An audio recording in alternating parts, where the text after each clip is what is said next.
Fala galera do canal, me chamo Julien. No vídeo de hoje veremos que existe esse supermercado Atacadão lá na França. E no final do vídeo eu vou explicar o porquê disso tudo. Mas já deixe seu like e inscreva-se no nosso canal para ajudar a divulgação e valeu! Aujourd'hui à Aulnay-sous-Bois, au nord de Paris, pour l'ouverture très attendue du premier Atacadão français. Atacadão, une enseigne propriété de Carrefour au Brésil depuis 2007 et qui est ici exploitée en location-gérance par le partenaire de Carrefour. Suivez-moi pour la visite. Voilà donc Atacadão, 10 000 m². On est sur l'emplacement d'un ancien hypermarché Carrefour de 16 000 m² à Aulnay-sous-Bois. Donc, quand on rentre par les fruits et légumes, ce que vous voyez ici, ça peut ressembler à un hypermarché assez classique. Alors que, en réalité, et dès qu'on se retourne, vous allez voir, c'est clairement un entrepôt. C'est un look d'entrepôt. Ce sont des racks qui montent jusqu'à 8 mètres de haut, ce qui a d'ailleurs justifié de refaire la dalle pour qu'elle puisse supporter 8 tonnes par mètre carré. Alors, si ça vous fait penser furieusement à Costco, c'est normal. C'est le même concept de cash and carry, à deux nuances quand même. D'abord, ici, il y a des réserves, il y a 4000 m² de réserves, alors que dans un Costco normal, il n'y a quasiment pas de réserve. Et puis, deuxième particularité, il y a ici des prix dégressifs généralisés, ce qui veut dire que plus le client achète, moins il paye cher. On poursuit la visite et je vais vous le montrer.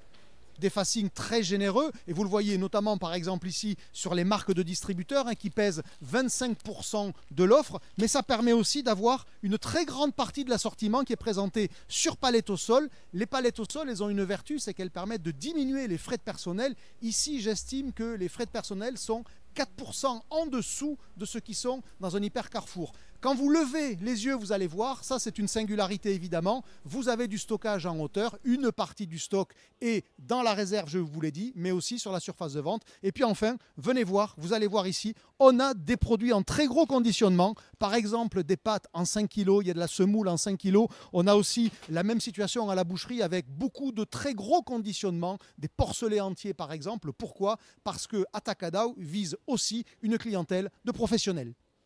Sur la bière Desperado, donc si j'achète le pack à l'unité, je vais le payer 18,51 €. Si je prends 3 packs, je vais le payer 16,33 €. C'est la logique du plus j'achète, moins c'est cher, qui est quasiment généralisée ici dans tous les rayons. Alors, il y a quelques exceptions, c'est notamment lorsque Atacadão est déjà au plus bas prix possible, au niveau du SRP plus 10. Vous voyez par exemple cette TG de Coca-Cola ici, eh bien, il n'y a pas de différence suivant la quantité que j'en achète, tout simplement.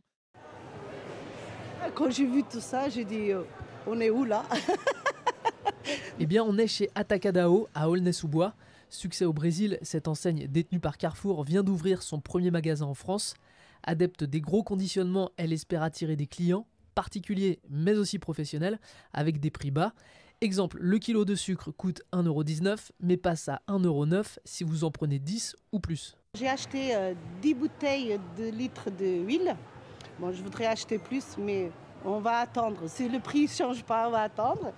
Et j'ai acheté 20 kilos de sucre, parce que ça, je fais beaucoup de gâteaux. Alors. Et la farine, j'ai acheté 12 pour l'instant. Là, sur l'huile, sur le sucre, j'ai vu qu'il y a une grande différence. Les enfants, ils aiment bien cette boisson-là. Alors j'ai acheté un carton, c'est plus avantageux. Ça me revient à 80 centimes. Le carton, j'ai acheté ça à 1,20 €, 1,30 €. Moi, je trouve que ça vaut le coup, ça a baissé un petit peu quand même. C'est pas exorbitant non plus, mais si on peut économiser quelques centimes, c'est déjà ça. Il y a quelques articles, franchement, quand on achète en gros, ça vaut le coup. Nous, on est famille nombreuse, donc moi, ça me revient.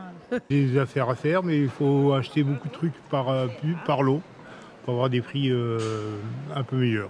Je suis venue parce qu'il y avait une promotion dans l'huile, mais je ne serais pas venue sinon. J'aime pas du tout ce genre de magasin. Entrepôt, grosse en quantité. Nous, on est une famille maintenant, on n'est que 3. Je ne viendrai pas. Voilà. 10 000 m², larges allées, rayons immenses, cartons, palettes filmées. L'aspect entrepôt de cette grande surface est assumé. Magnifique ça, c'est bon. C'est très bien. Je sais, j'ai kiffé. Ah, faut goûter ça.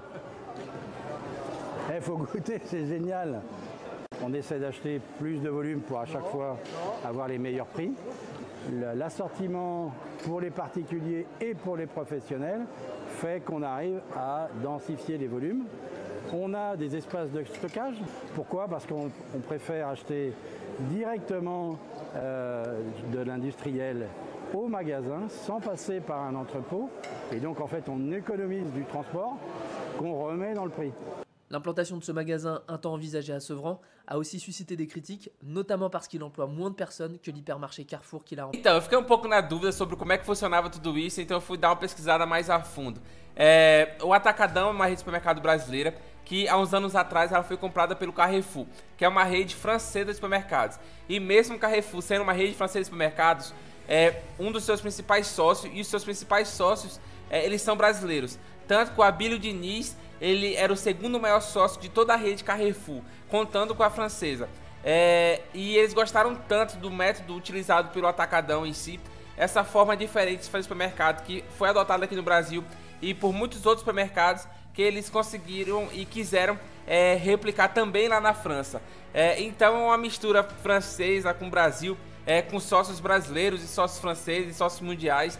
Eu só sei que existe Atacadão agora lá na França e tem uma perspectiva de expansão bastante forte. Mas o vídeo foi esse, espero que tenham gostado, deixe seu like, inscreva-se no nosso canal para ajudar na divulgação e valeu!